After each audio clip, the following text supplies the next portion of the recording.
Students, আগের ভিডিওতে তোমাদের আমি এই চ্যাপ্টারটা স্টার্ট করেছিলাম, ঠিক আছে? তো আজকে আমি তারপর থেকে কন্টিনিউ করাচ্ছি। সবাই ওই ভিডিওটা দেখে এটা দেখো, কারণ হচ্ছে যে এটা যেহেতু কন্টিনিউয়েশন, হঠাৎ করে এখান থেকে স্টার্ট করলে কিন্তু বুঝতে প্রবলেম হবে। তো এবার দেখো, যেখান থেকে তোমাদের মেনলি কোয়েশ্চেন আসে সেখানটা চলে এলাম। লেয়ার্স অফ অ্যাটমসফিয়ার, এটা তোমরা ছোটোবেলার থেকেই পড়ে এসছো, কাজে অনেকটা সুবিধা হবে বুঝতে। তো দেখো, এবার আসছে তোমাদের লেয়ার্স অফ অ্যাটমসফিয়ার। কী কী পড়ছে না, প্রথম লেয়ার হচ্ছে সবচেয়ে নিচের, যেখানে আমরা রয়েছি, ট্রোপোস্ফিয়ার। তো এটা মনে রাখতে হবে, এটা গ্রিক ওয়ার্ড ট্রোপোস থেকে এসছে, যার মানে হচ্ছে মিক্সিং, আর স্ফিয়ার মানে হচ্ছে জোন, ঠিক আছে? এইটা হচ্ছে দেখো লোয়ার মোস্ট লেয়ার, এটা একটা পয়েন্ট লিখবে যদি ট্রোপোস্ফিয়ারের লিখতে দেয়। নেক্সট পয়েন্টটা লিখবে যে কতটা হাইট ট্রোপোস্ফিয়ারের, না ইকুয়েটারের উপর। এটা কিন্তু খেয়াল রেখো যে ইকুয়েটারের উপরে কিন্তু আলাদা আর পোলসের উপরে আলাদা। ইকুয়েটারের উপরে হচ্ছে 16 থেকে 18 কিলোমিটারস অবধি হাইট, আর পোলসের উপরে হচ্ছে 8 কিলোমিটার অবধি হাইট। ক্যারেক্টারিস্টিক্স খুব ইম্পর্টেন্ট। এই লেয়ারে টেম্পারেচারটা মনে রাখবে সব সময় কমছে যত হাইট বাড়ছে। কতটা না 6.4 ডিগ্রি করে পার 1000 মিটার, মানে যত উপরে আমরা 1000 মিটার যাব টেম্পারেচার কমবে কতটুকু, 6.4 ডিগ্রি সেলসিয়াস। এটাকেই আরেকটা জিনিস বলে যেটা খুব ইম্পর্ট্যান্ট, যেটা হচ্ছে ল্যাপস রেট। তোমাদের যদি কোয়েশ্চেন আসে তখন এটাই লিখতে হবে যে in troposphere temperature decreases with increasing height বা altitude at the rate of 6.4 degree Celsius per 1000 metre. তো এটাকেই বলা হয় কি না ল্যাপস রেট। নেক্সট পয়েন্ট দেখো, এটা খুব ভাইটাল একটা পয়েন্ট ট্রোপোস্ফিয়ারের, সেটা হচ্ছে যে এখানে সমস্ত ওয়েদার ফেনোমেনাগুলো অকার করে। ওয়েদার ফেনোমেনা বলতে এই যে বৃষ্টি, ঠিক আছে, তারপর হচ্ছে ঝড়, সব কিছু। এটা খুব ইম্পর্টেন্ট। যেমন দেখো ফগ, ক্লাউড, ফগ মানে কি কুয়াশা, মেঘ, ডিউ, ঠিক আছে, শিশির, ফ্রস্ট, রেনফল, এই সব কিছু।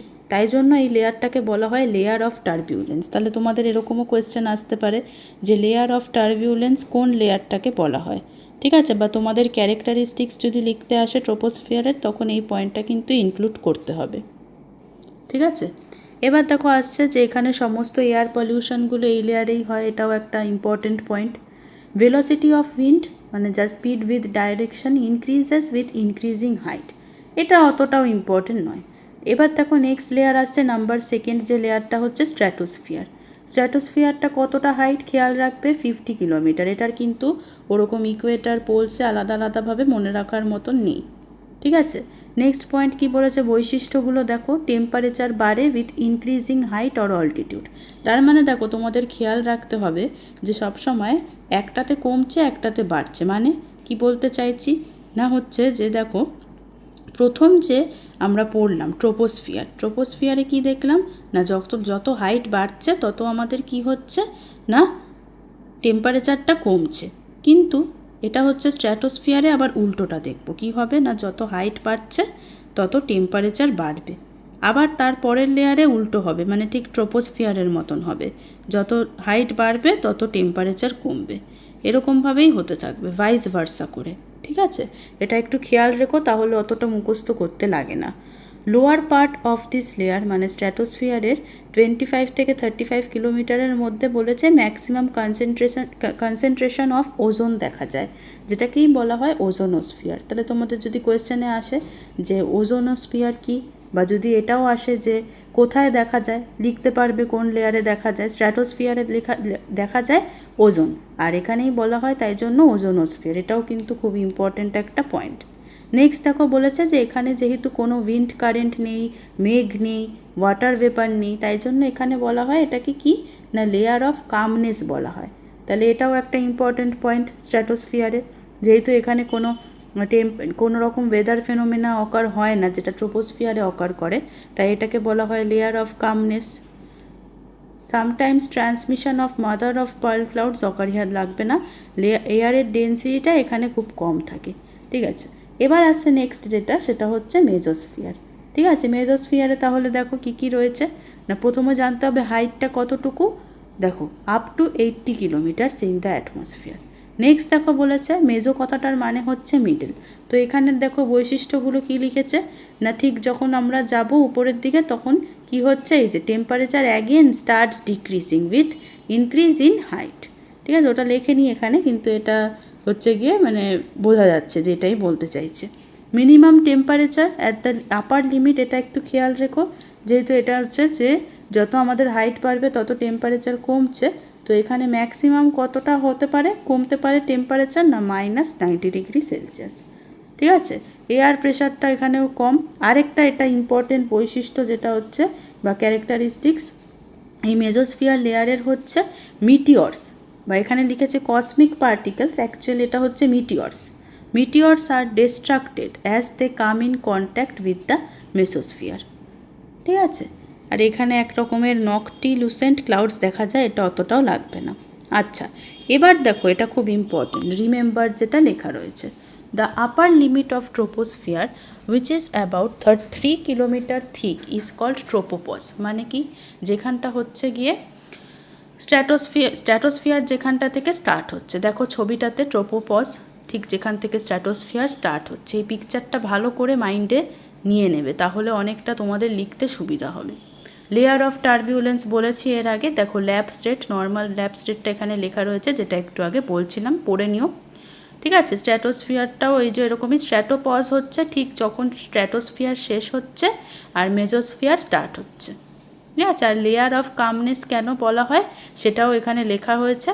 আরেকটা ইম্পর্টেন্ট পয়েন্ট যেটা তোমাদের লিখতে হবে স্ট্র্যাটোস্ফিয়ারের মধ্যে হচ্ছে যে যেহেতু স্ট্র্যাটোস্ফিয়ার হচ্ছে লেয়ার অফ কামনেস, এখানে যেহেতু কোনো ওয়েদার ফেনোমেনা দেখা যায় না, তো এই জন্য জেট প্লেনস যেগুলো আছে সেগুলো স্ট্র্যাটোস্ফিয়ার দিয়ে কিন্তু যায়, এটা একটা ইম্পর্টেন্ট পয়েন্ট। নেক্সট আসছে ওজোনোস্ফিয়ার আর সেটার ডিপ্লিশন, এটাও কিন্তু ইম্পর্টেন্ট। ঠিক আছে, concentration of thin ozone gas is found, এটা আমরা এক্ষুনি পড়লাম, স্ট্র্যাটোস্ফিয়ারে আমরা দেখতে পারি কতটুকু হাইটে না, ঠিক আমাদের আর্থের সারফেস থেকে 20 থেকে 40 কিলোমিটার অবধি। এটাকেই বলা হয় ওজোন লেয়ার বা ওজোনোস্ফিয়ার। কে প্রথম আবিষ্কার করেছিলেন? Swiss chemist Christian Friedrich Schonbein in 1840। Next দেখো ওজোন হোল, এটা তোমরা জানো যে ওজোন হোল হচ্ছে কি মেজার্ড বাই ডবসন ইউনিট বা ডিইউ, আর এটার কনসেন্ট্রেশন যখন ওজনের কমে যায় লেস দ্যান 200 ডিইউ হয়ে যায়, এটাকেই বলা হয় ওজোন হোল। তাহলে এটা একটু দেখে নেবে। নেক্সট হচ্ছে এটা ইম্পর্টেন্ট, যেটা হচ্ছে ইম্পর্টেন্স বা significance of ozone layer. Ozone লেয়ারের খুব ভালো একটা ইম্পর্টেন্স কি না, ওজোন লেয়ার হচ্ছে আমাদের হার্মফুল ইউভি রেস বা ultraviolet rays of the sun থেকে আমাদের প্রোটেক্ট করছে। This layer protects organism on the earth from the harmful effect of UV rays, তাই জন্য ওজোন লেয়ারকে বলা হয় natural solar screen of the earth. তাহলে এরকম যদি কোয়েশ্চেন আসে যে which layer is known as the natural solar screen of the earth, answer কী হবে? Ozone layer. আর যদি জিজ্ঞাসা করে কেন, সেটাও লিখতে পারবে। নেক্সট দেখো ওজোন ডিপ্লিটিং গ্যাস, মানে এই যে এই গ্যাসগুলোর নামগুলো একটু দেখবে, chlorofluorocarbon, হ্যালন, methane, methyl chloride, nitrous oxide, এগুলো কি করছে? ওজোন লেয়ারটা আরও পাতলা করে দিচ্ছে, ফুটো করে দিচ্ছে। তাহলে কি হবে? এটা আমাদের পক্ষে হার্মফুল হয়ে যাবে। ইউভি রেজ অফ দ্য সানটা খুব ইজিলি ঢুকে যাবে আমাদের আর্থের সারফেসে, তো তখন আমাদের আরও অসুবিধা হবে, তাই তো? কারণ স্কিন ক্যান্সার হয় ইউভি রেজ যখন অনেক বেশি কেউ মানে এফেক্টেড হয়। আর এগুলো দেখো সোর্স হিউম্যান অ্যাক্টিভিটিস কোথায় কোথায় পাওয়া যায়, এগুলো একটু চোখ বুলিয়ে রাখবে। যেমন ক্লোরোফ্লুরোকার্বন হচ্ছে খুব ইজিলি মনে রাখতে হয় যে এটা এসি রেফ্রিজারেটরে পাওয়া যায়। হ্যালন হচ্ছে ফায়ার এক্সটিংগুইশার। মিথেন তোমরা জানো এগ্রিকালচারাল ফিল্ডে ইউজ হয়। Methyl chloride chemical industry, paper industry. আর নাইট্রাস অক্সাইড হচ্ছে বার্নিং অফ ফসিল ফুয়েল, জ্বালানি বা সলিড ওয়েস্টে। নেক্সট দেখো causes of ozone layer depletion. তো দেখো এইটা বলেছে এই যে এফেক্টটা, স্কিন ক্যান্সার, আই ক্যাটারাক্ট মানে চোখে ছানি পড়ে যাওয়া, লস অফ ইমিউনিটি কমে যাওয়া, এফেক্ট অন আদার অর্গানিজম হচ্ছে অ্যাকোয়াটিক ইকোসিস্টেম, জলে যে প্রাণী আর গাছ থাকে তাদের উপর এফেক্টেড হয়, ডিক্রিজ হয়ে যায় নাম্বার অফ অর্গানিজমস, প্ল্যান্টের গ্রোথ রেটটা কমে যাচ্ছে, ফটোসিনথেসিসটাও হ্যাম্পার হচ্ছে। নেক্সট আসছে দেখো থার্মোস্ফিয়ার বা আয়োনোস্ফিয়ার। তাহলে থার্মোস্ফিয়ার বা আয়োনোস্ফিয়ার কোন লেয়ার না, the layer which is above mesopause up to 500 kilometre above the surface of earth, এটাই হচ্ছে থার্মোস্ফিয়ার। এখানে দেখো মেনলি কী কী পাওয়া যায়, মলিকিউলার নাইট্রোজেন আর atomic oxygen are the main component এই লেয়ারের। এই লেয়ার কি করে, এটা ইম্পর্টেন্ট খুব, যে এক্স রে আর গামা রে সানের থেকে অ্যাবজর্ব করে নেয়। তাহলে আমরা স্ট্র্যাটোস্ফিয়ারে পড়লাম ওজোন রয়েছে যেটা harmful UV rays of the সানকে স্টপ করছে, আর এটা হচ্ছে দেখো কী করছে, এক্স রে আর গামা রে ফ্রম দ্য সানকে অ্যাবজর্ব করে নিচ্ছে। এই জন্য মলিকিউলস আর atoms are broken and positive electrons become ions. ঠিক আছে, hence another name of this layer is ionosphere. তাহলে দেখো তোমাদের এরকমও কোশ্চেন আসতে পারে যে থার্মোস্ফিয়ারকে কেন, why is thermosphere known as ionosphere. তো তখন তোমাদের লিখতে হবে যে কি না, এই যে molecular nitrogen and atomic oxygen are the main component of thermosphere, and in this layer X-rays and gamma rays from the sun are absorbed. As a result, molecules and atoms are broken. আর এই যে যখন molecule ভেঙে যাচ্ছে বা atoms ভেঙে যাচ্ছে তখন positive ইলেকট্রনসগুলো কি হয়ে যাচ্ছে, আয়ন হয়ে যাচ্ছে। তাই জন্য এই লেয়ারটাকে বলা হয় আয়নোস্ফিয়ারও। বৈশিষ্ট্যগুলো দেখতে হবে, ঠিক পরেরটা যেরকম হবে আমরা পড়লাম যে মেজোস্ফিয়ারে কি যত টেম্পারেচার মানে যত হাইট বাড়ছে তত টেম্পারেচার কম ছিল, তাহলে এটা কি হবে ঠিক পরেরটা যেটা ভাইস ভার্সা হবে, যে টেম্পারেচার বাড়বে যত হাইট বাড়বে। আপার লিমিট অফ টেম্পারেচার কত, আগেরটা পড়লাম কত ছিল, -90°C। এটা যেহেতু খুব গরম হবে তো এটাতে হচ্ছে ম্যাক্সিমাম 1200 অবধি হবে। রেডিও ওয়েভস রিফ্লেক্টেড হয় এই লেয়ার থেকে, কারণ দ্য পার্টিকেলস আর আয়নাইজড। ঠিক আছে, কেননা এই যে এখানে পার্টিকেলগুলো যেহেতু আয়ন হয়ে যায় তাই এখানে রেডিও ওয়েভস রিফ্লেক্টেড হয়, আর UV rays gamma rays absorbed হয়। আচ্ছা, আরেকটা কথা যেটা মনে রাখতে হবে হচ্ছে এই লেয়ারে কি হয় না, অরোরা অকার্স হয়। অরোরা তো দেখেছো যে গ্রিন কালারের একটা লাইট ওই ছবিতে দেখা যায়, অনেক সময় দেখায় যে আকাশে যে দেখা যায়, মেনলি এটা ওই গ্রিনল্যান্ড ওই সব জায়গায় হয়। ঠিক আছে, আইসল্যান্ড ওই সব জায়গায়। আচ্ছা, এবার আসছে লাস্ট লেয়ার নাম্বার 5। লেয়ারটা কী রয়েছে না দেখো, এক্সোস্ফিয়ার। তো দ্য লেয়ার অ্যাবাভ আয়োনোস্ফিয়ার আর এক্সটেন্ডিং কতটুকু হাইট না 500 থেকে 750 কিলোমিটার্স অফ হাইট। ক্যারেক্টারিস্টিক্স দেখো এখানে তাহলে ঠিক তারপরেরটা যেটা হবে যে টেম্পারেচার বাড়ে যত হাইট বাড়বে, আর এখানে টেম্পারেচারটা কত হবে না 16°C অবধি। Most of the lighter gases, এটা একটু খেয়াল রাখতে হবে, এটা এখানকার একটা ইম্পর্টেন্ট বৈশিষ্ট্য হলো ফিচার, যে এখানে হাইড্রোজেন আর হিলিয়াম মেনলি পাওয়া যায়, আর এগুলো হচ্ছে লাইট গ্যাস। নেক্সট দেখো বলেছে যে magnetosphere, the layer that represents the upper most layer of the atmosphere. তাহলে আপার মোস্ট লেয়ার অফ দ্য অ্যাটমসফিয়ারই হচ্ছে গিয়ে ম্যাগনেটোস্ফিয়ার। ঠিক আছে, দিস লেয়ার এক্সটেন্ডস বিটুইন 750 থেকে 1000 কিলোমিটার্সের মধ্যে এটা আছে। ক্যারেক্টারিস্টিক্স হচ্ছে এখানে ম্যাগনেটিক ফিল্ড ফর্ম করে যেহেতু চার্জ প্রোটনস আর ইলেকট্রনস রয়েছে, আর এখানে ইনকামিং মানে solar rays of the sun যেটা আসছে এখানে ট্র্যাপড হয়ে যায়। আরেকটা যেটা ইম্পর্ট্যান্ট খেয়াল রাখতে হবে যে দুটো ম্যাগনেটোপজ রিংস অকার করে ইন দ্য ইকুয়েটোরিয়াল রিজিয়ন। ইকুয়েটারে দুটো ম্যাগনেটোপজ রিংস অকার করে, যেটার নাম কি Van Allen radiation rings. The আর্থসের magnetic field is situated above this layer. তাহলে অ্যাবাভ হুইচ লেয়ার আর্থের ম্যাগনেটিক ফিল্ড দেখা যায় না, এক্সোস্ফিয়ার বা ম্যাগনেটোস্ফিয়ারের ওখানে দেখা যায়। ঠিক আছে, হেন্স ইট ইজ কল্ড ম্যাগনেটোপজ, মানে ম্যাগনেটোস্ফিয়ারের ঠিক উপরে দেখা যায়, কিন্তু অ্যাকচুয়ালি এটা অনেক বইতেই থাকে না, তাই তোমরা একটু এটা বুঝে লিখো। ঠিক আছে, আমার মনে হয় ম্যাগনেটোস্ফিয়ারটা লিখলেই অ্যাপ্রোপ্রিয়েট হবে, কারণ এটাই তো লাস্ট, এক্সোস্ফিয়ারের পরে এটাই রয়েছে। আচ্ছা, এবার আসছে দেখো হিট, টেম্পারেচার আর global warming. Main source of energy on earth হচ্ছে সান, এটা আমরা সবাই জানি। তাছাড়া geothermal heat, flux heat of the earth from the আর্থের ভেতর থেকে, এগুলোতেও অনেক হিট পাওয়া যায়। যাই হোক, এখানটা দেখো নেক্সট যেটা বলেছে ইনসোলেশন হচ্ছে যতটা থার্মাল রেডিয়েশন রিসিভ করা হচ্ছে from the San in 1/2000 million crore parts in per unit surface area of আর্থকে বলা হয় ইনসোলেশন। ঠিক আছে, তো দেখো এবার এখানে যে why aurora are formed in the থার্মোস্ফিয়ারে, কেন অরোরা ফর্মড হচ্ছে, তো when 6 months nights occur in the polar region, rainbow like lights are seen in the night sky which are called aurora borealis north পোলে আর aurora australis south পোলে।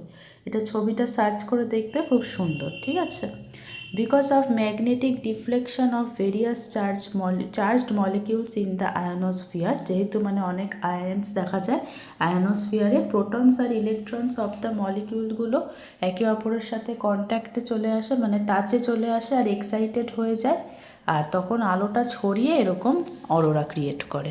ঠিক আছে, next দেখো বলেছে heat balance of the earth sun রেসে হচ্ছে সবসময় আসছে আর্থের সারফেসে স্মল ওয়েভসে আর বেরিয়ে যাচ্ছে লার্জ ওয়েভস, এটা একটু খেয়াল রেখো।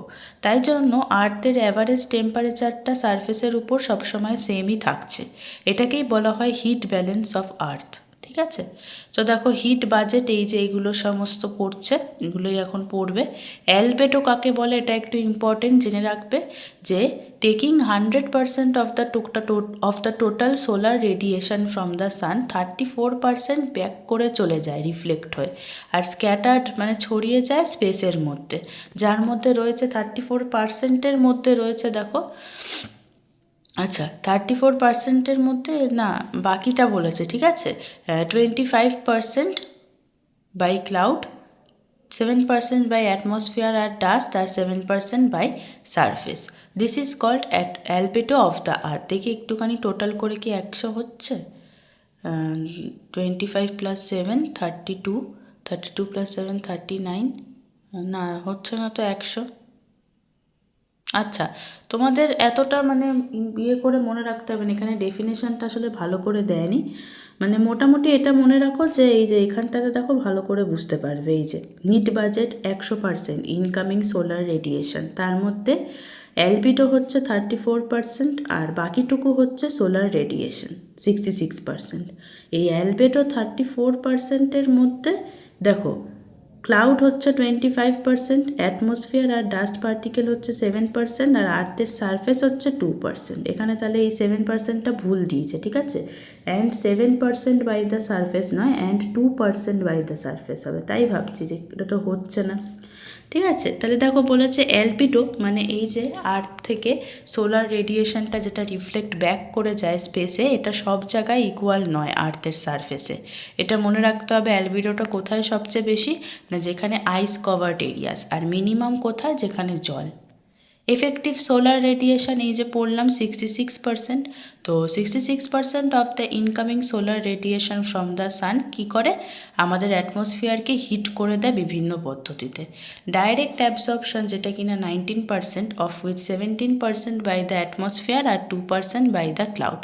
আর ইনডাইরেক্ট হিটিং হয় কতটুকু, তাহলে বাকিটুকু যেটা হচ্ছে 47%, মানে 66 - 19 করবে 47%, যার মধ্যে স্ক্যাটারিং অফ ক্লাউডস হচ্ছে 23%, 19% অ্যাবজর্বড হচ্ছে বাই সারফেস, আর 5% scattered by the space. The incoming solar rays or insolation হচ্ছে effective in heating the earth surface and the atmosphere. This is called effective solar radiation. ঠিক আছে, তো তোমাদের আমি এই যে এতটুকু পড়ালাম, এটুকু তোমরা ভালো করে পড়ো। আমি একসাথে বেশি কিছু পড়িয়ে কনফিউজ করাচ্ছি না, না হলে আরও গুলিয়ে যাবে। এই চ্যাপ্টারটা এমনিতেই অনেকটা বড়, আমাকে মোটামুটি 5খানা পার্ট তো করতে হবেই, কারণ দেখতে পাচ্ছ 25 পেজের চ্যাপ্টার। ঠিক আছে, এই চ্যাপ্টারটার পর আমি ভাবছি ইন্ডিয়াটা ধরবো, কারণ ওটা হচ্ছে সেকেন্ড ইম্পর্টেন্ট চ্যাপ্টার এটার পরে। আর হচ্ছে তোমাদের যে ফার্স্ট চ্যাপ্টারটা আছে এক্সোজেনিক এন্ডোজেনিক ফোর্স, ওটা আমি যেহেতু খুব কঠিন তোমাদের লাগে ওই চ্যাপ্টারটা, ওটা আমি এন্ডের দিকে করাবো। ঠিক আছে, যেগুলো মোস্ট ইম্পর্টেন্ট সেগুলো আমি ওখান থেকে করাবো বেশি, কারণ ওখান থেকে মনে রাখতে তোমাদের আমি জানি খুবই কষ্ট হয়। তো যতটুকু পড়ালাম যদি মানে ভালো লাগে, বুঝে থাকো, তাহলে একটা অন্তত লাইক করো, বন্ধুদের সাথে শেয়ার করো। আর যারা আমার চ্যানেলে নতুন এখন অবধি সাবস্ক্রাইব করোনি, তাদের একটু আমি রিকোয়েস্ট করছি যে প্লিজ আমার চ্যানেলটাকে সাবস্ক্রাইব করে দিও, কারণ আজকে তোমরা যদি আমাকে সাপোর্ট না দেখাও, আমিও কিন্তু এই ভিডিওগুলো বানানোর আগ্রহটা পাবো না। আশা করি তোমরা সেটা বুঝবে আর আমার পাশে থাকবে।